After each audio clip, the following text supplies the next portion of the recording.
po ang dakilang pag-ibig at kapayapaan na nagmumula sa Minsan, at ang patnubay na banal na Espiritu ay lagi po sumainyo sa panahon po ng inyong pong mga darating po mga laban at problema at suliranin. At bago po natin ilagay sa huling hantungan si Tatay Pilino, ay tayo po muna ay magkakaroon ng kapahayagan ng salita po ng Diyos patungkol po sa ating pong ginagawang pagkikisa kay Tatay Pilino. Tayo po muna ay manalangin.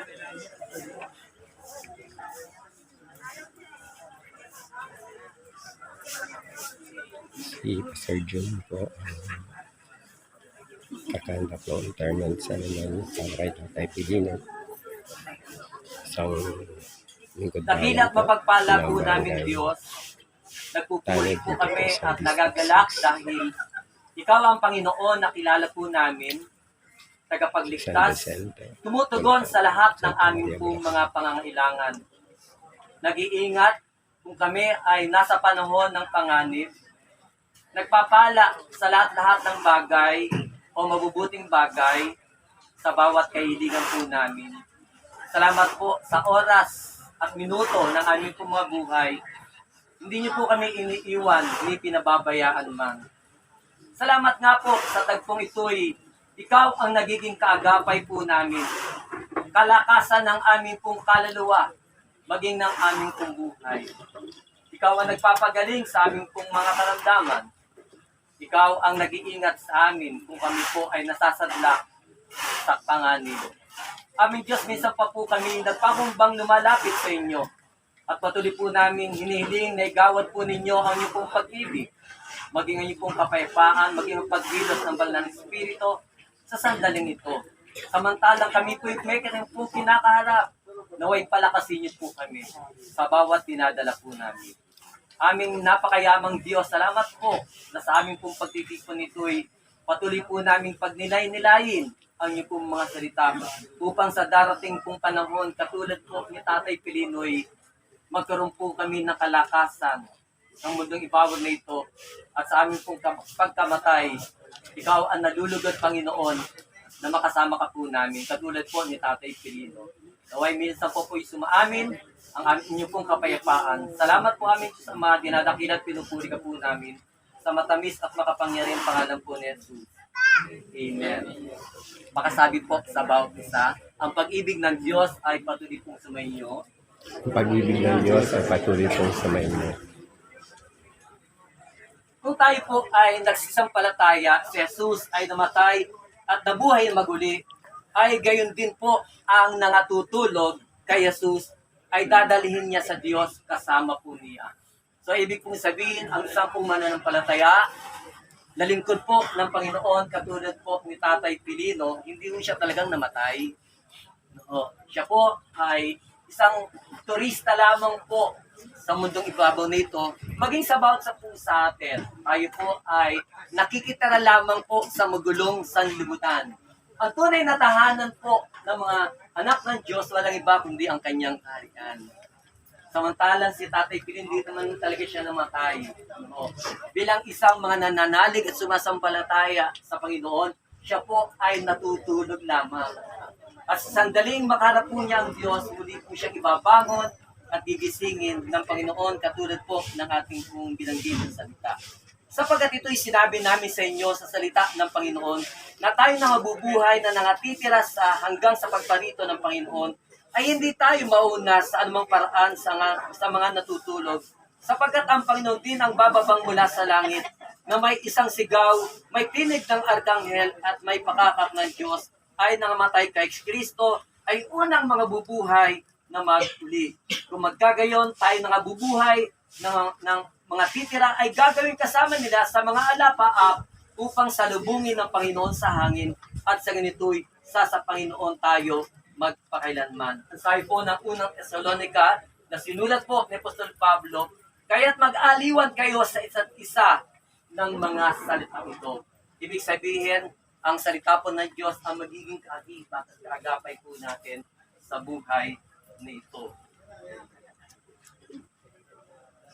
Sa marami po, ang kamatayan ay katapusan ng lahat ng bagay. Sa iba, ang kamatayan ay pag-alis o pagpanaw. Sa iba, ang kamatayan ay pagkawala para sa mga naiwan. Sa ilan, ang kamatayan ay kabiguan o pagkasiphayon. Ang sabi po ng Lucas, kaya nga pinakamalaga ng kamatayan ng isang matuwid, sa isang dali, sa isang kisap mata, kasabay ng huling tunog ng trumpeta, tunog ng trumpeta, ang mga patay ay muling bubuhayin at di na mamamatay. Tayong lahat ay babaguhin sapagkat itong katawang nabubulok ay di na mapapalitan, ay mapapalitan ng di nabubulok at ang katawang mamamatay ay di na mamamatay.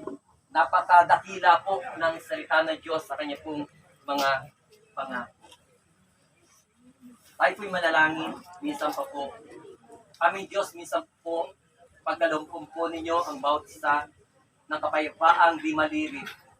Bawat lalaki, babae, bata't matanda na nakikiisa sa pagdamay sa mga naulila, higit po sa lahat kay Tatay Pilino, na sama-sama po namin ilalaga ang kanya pong katawang lupa. Dalangin din po namin ang buong sambayanan na naiwan ni Tatay Pilino.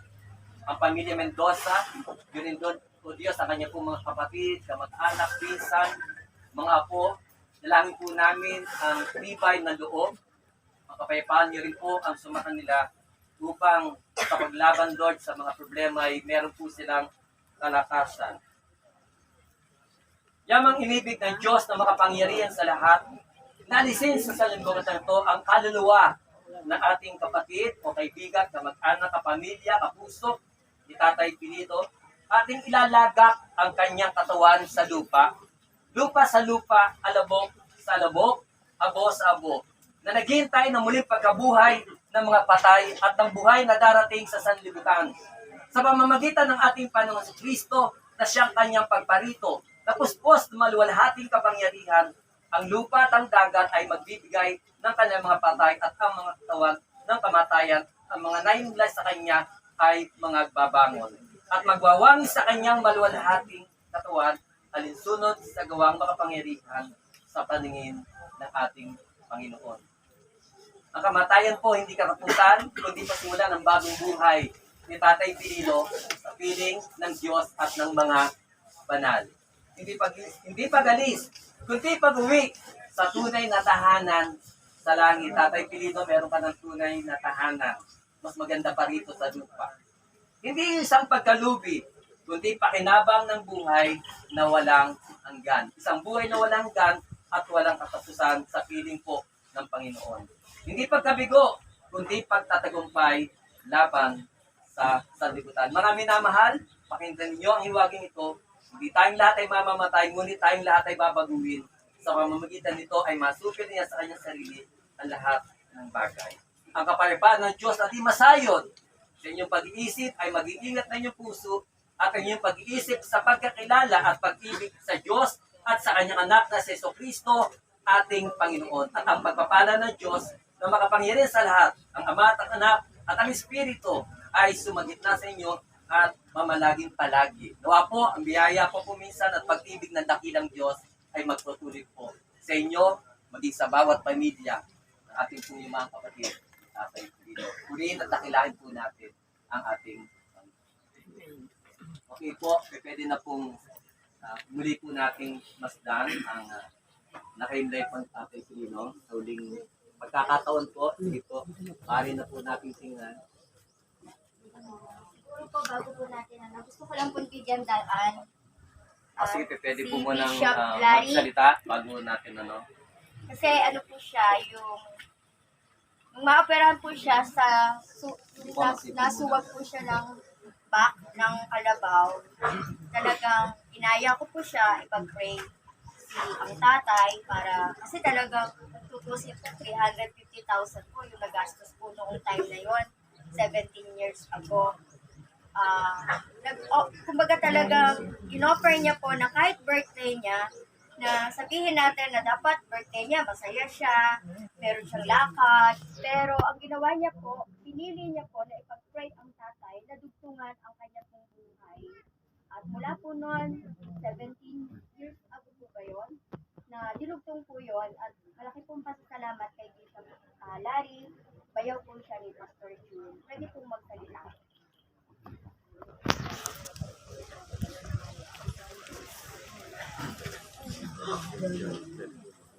Pakikiramay po at pagbati sa lahat ng isa para sa ating kapatid, si Tatay Pilino.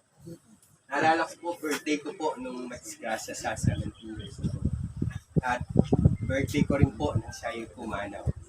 Ilang oras lang po after my birthday. 17 years ago po. Natutuwa po ako sa pamilya Mendoza na naging kabahagi na rin ng aming pamilya. At sa tulong at biyaya ng Diyos ay binayaan siya ng mahabang buhay. Sabi po sa Bible, yung magkaedad ka ng 70 hanggang 80 taon ay isa na pong pagpapala sa Panginoon. At kami po, ang aming apelido ay mahaba at mahaba din po yung buhay namin. Yung lola ko po ay namatay sa edad na 100. Nabot po niya yung 100. Yung lolo ko naman po, 85 nung siya'y mamatay. Kaya lang po nung pinaglalamayan siya, madaling araw po, biglang gumalaw yung kanyang kabaong.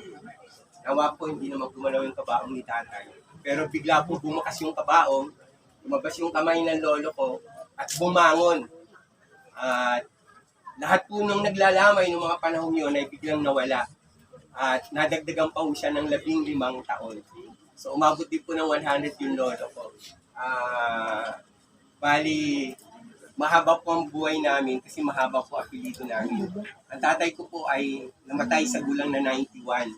Isang biyaya po. At sabi ko sa Bible, magkaroon ka ng 70 taon hanggang 80 taon ay isa ng biyaya sa Panginoon. So biyaya na po ang pinagkaloob kay tatay, 81 years old. At salamat po kay nanay na patuloy pong binibiyaan ng lakas, 86 years old po. At nawa po, tayo po ay mapahalagahan natin ang ating buhay. Minsan lang po mabuhay sa daigdig na ito. At tama po yung sabi ni Pastor June, hindi po kalugian, hindi pagkabigo, hindi isang katapasan ang kamatayan. Ito po ay simula sa buhay na walang hanggan. Mapagpalang tanghali po ang umaga sa bawat isa. At tawa po ang kapayapaan ng Panginoon ay sumaating lahat, lalo na po sa pamilya ni Tatay Pilino Mendoza.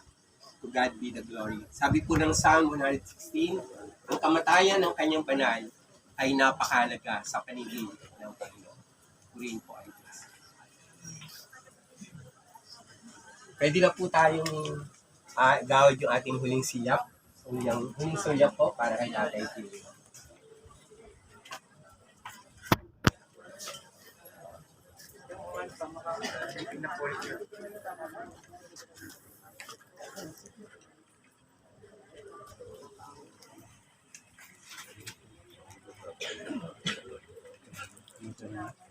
Yan po si Nanay, 86 years old na po.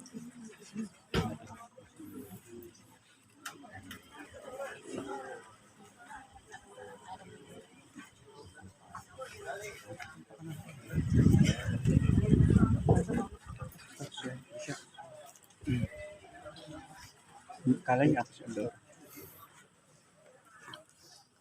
Sino ba mas magandang lalaki? Si Pastor Rico o si Kuya Adon? Pag pinamirinda ako nito, ito na Mas maganda. Hindi so.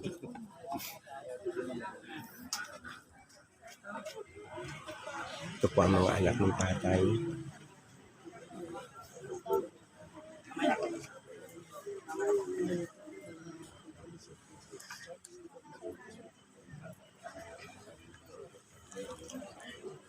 Papabot po tayo ng pakikirama.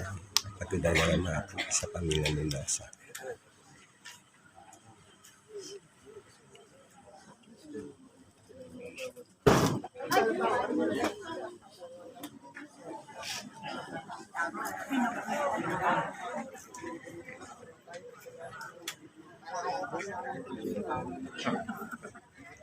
May bunga ba yung mahagoni? Parang wala naman po.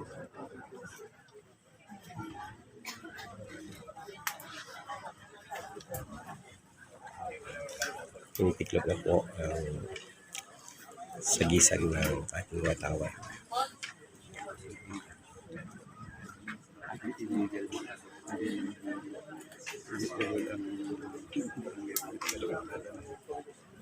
Lingkod bayan pa rin.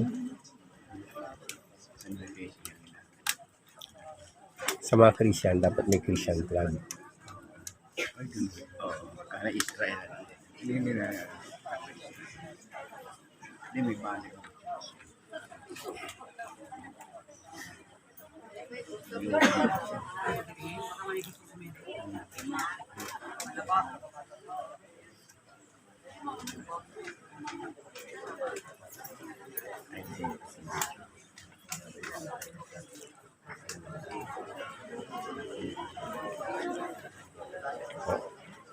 Salamat po sa mga taong nakiramay at nakidapagdalamhati sa pamilya Mendoza.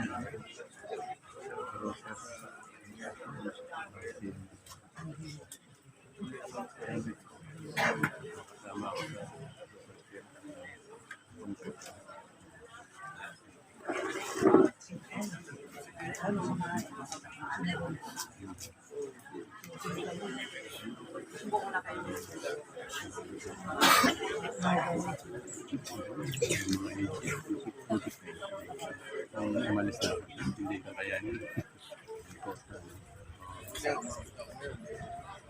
Pag ano na yun, malakasan na yun, mga bata, mga matatanda.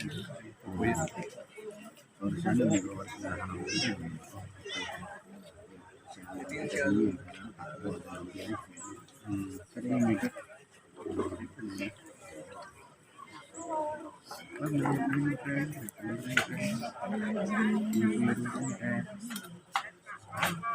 Halip na po, lalagat na po si Tatay Pilino sa kanyang lingan-tungan. Ito po ang tinatawag na 6 feet below the ground. Sounds.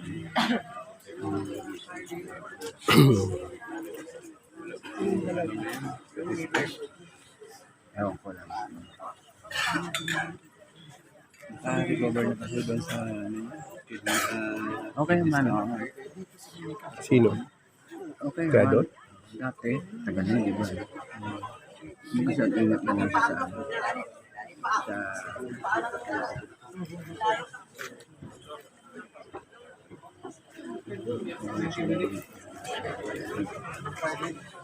Andiyan na po.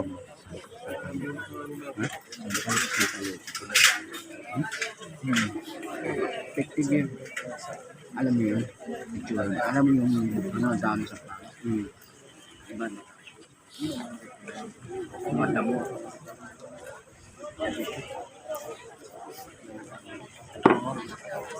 Talaga. Tingnan ko yan.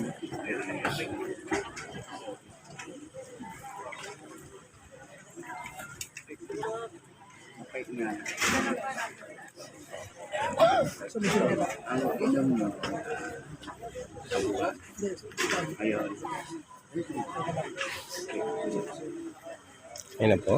Binababa na po si Tatay sa hukay na kanyang paglalagay. Salamat po dahil ang daming nakipag-ibing ng mga kamag-anak, kaibigan, kapitbahay,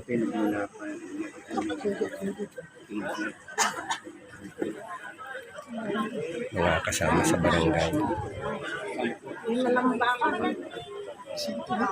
Ay, tanda, no? Tanda ng Sampalok. Litin niya, Sampalok. Yo. Ano yan? Search mo. Kahit mo lang, wala ko. Yan yung sinabi. Eh, meron wala bang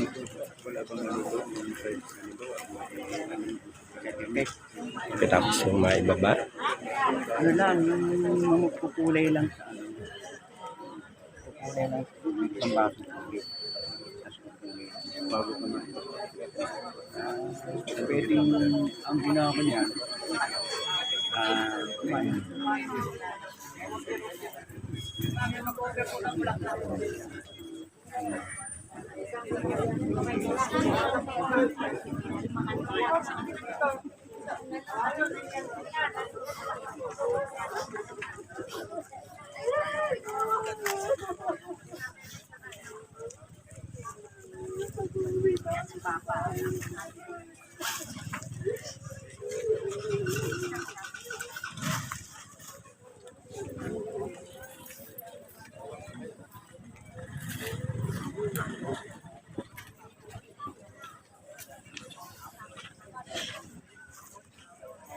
Ayun na po.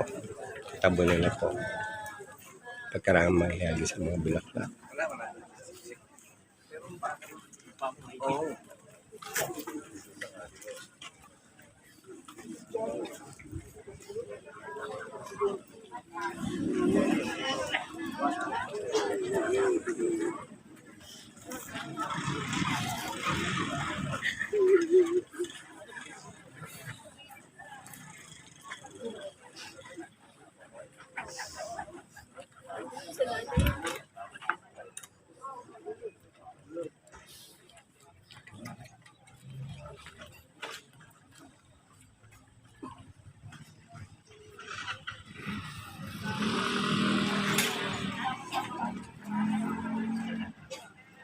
Napakarami po ng nakiramay at nakipaglibing kay Tatay Pilu.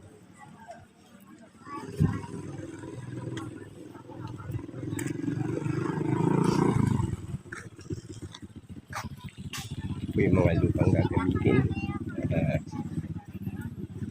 tabon.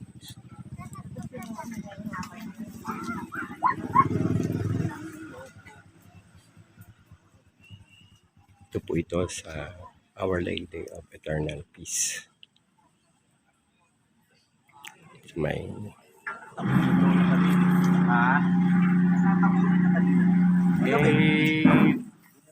Kumuha, may tubig eh. Talagang ganyan kita.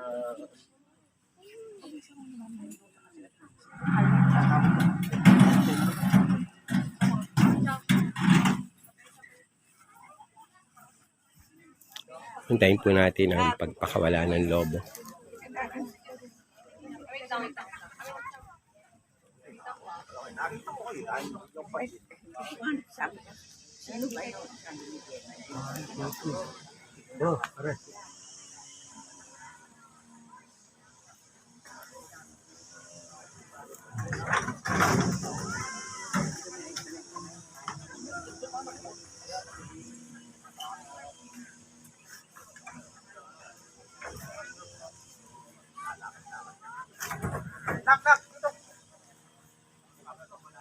Yan ang po yung samentong itat.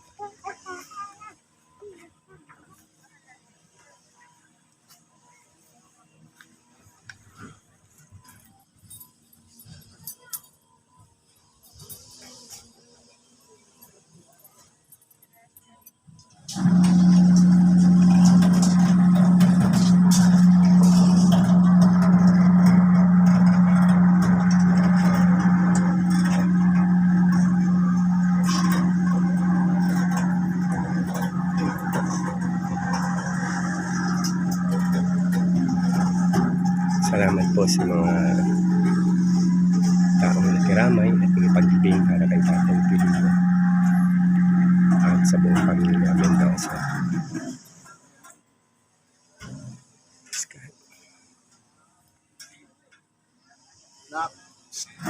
Ay, hindi ka rin.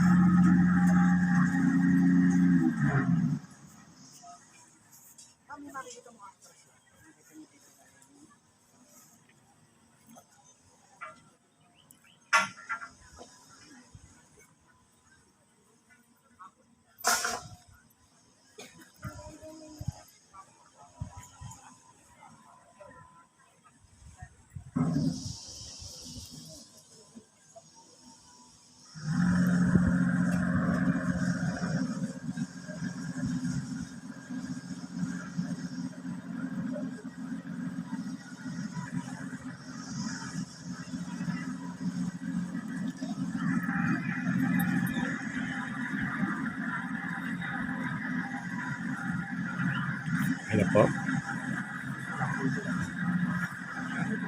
Oh, sige, sige. Ano na yan? Lalagay na po.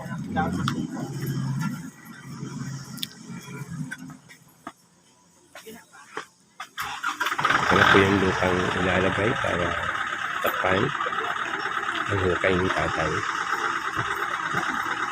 Nahihulog na rin po yung takip ng nitso.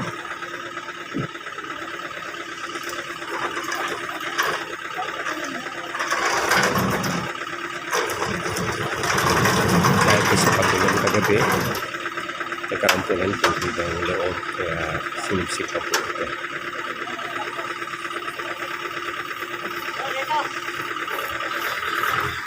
Ito na po. Ate!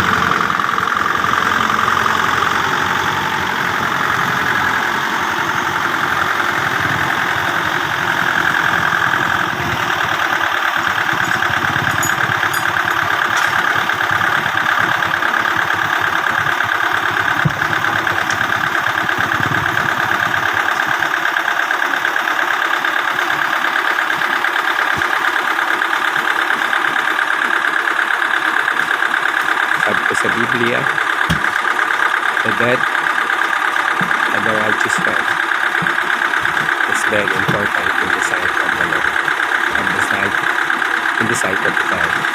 Psalm 96 verse 8.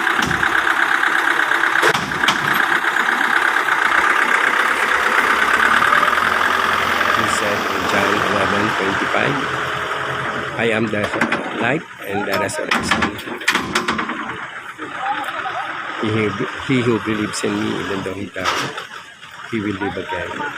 And those who believe in me will never die. Death is the beginning of eternity, and that is the entrance to the kingdom of God in heaven.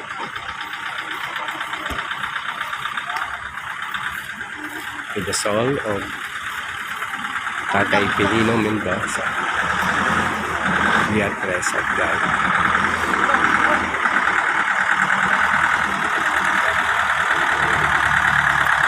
Thanks be to God sa buhay na pinagkalap kay Tatay Pilino. Ito po ang inyong host, ang tinapay at tubig ng buhay, Bishop Lani de los Santos, na nagsasabing, ang kamatayan na hindi katapusan, hindi ito ang simula sa buhay na wala hanggang sa piling ng Panginoon. Pagdating ng araw ng huling tunog ng trompeta ng Diyos, bababa ang Panginoon sa langit. Bubuhayin muna ang mga napatay at ang lahat ng mga buhay ay titipunin sa kalawakan upang salubungin ang Panginoon sa kalawakan at makasama natin siya magpakailan. That was my favorite song. There's a boat, there's a wind, beat meeting in the air, and the sweet, sweet by and by. I'm going to meet you over there in that home beyond the sky. Sad singing you will hear, never hear a more from me. Yes, I do declare, and God on Son will be the leading one at the meeting in the air. We're all going up, we're all going up, we're all going up for the next resurrection. We're all going up, we're all going up, we're all going up to praise the Lord. They're be coming from the east, they're be coming from the west, they're be coming from the north, they're be coming from the south. We're all going up, we're all going up, we're all going up to praise the Lord.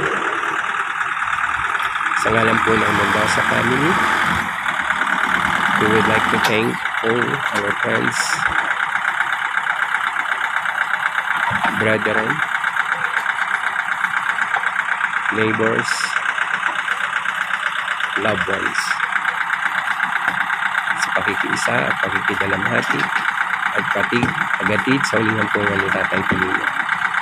Dito po sa Our Lady of Eternal Peace, City of San Jose del Monte, Bulacan. God bless you all. Ito po ang inyong lingkod, lagi nagsasabi, we work as one, we serve as one, we love as one, and we will as one. And together as a nation, we heal as one. Para po sa tinapay at tubig ng buhay, ito po ang inyong host, Bishop Larry De Los Santos. Lord bless us and keep us. Make your patience upon us and be gracious to us. The Lord lift up your countenance toward us and give us peace. In the name of the Father, and of the Son, and of the Holy Spirit. Amen. To God be all the glory. Praise be the name of the Lord.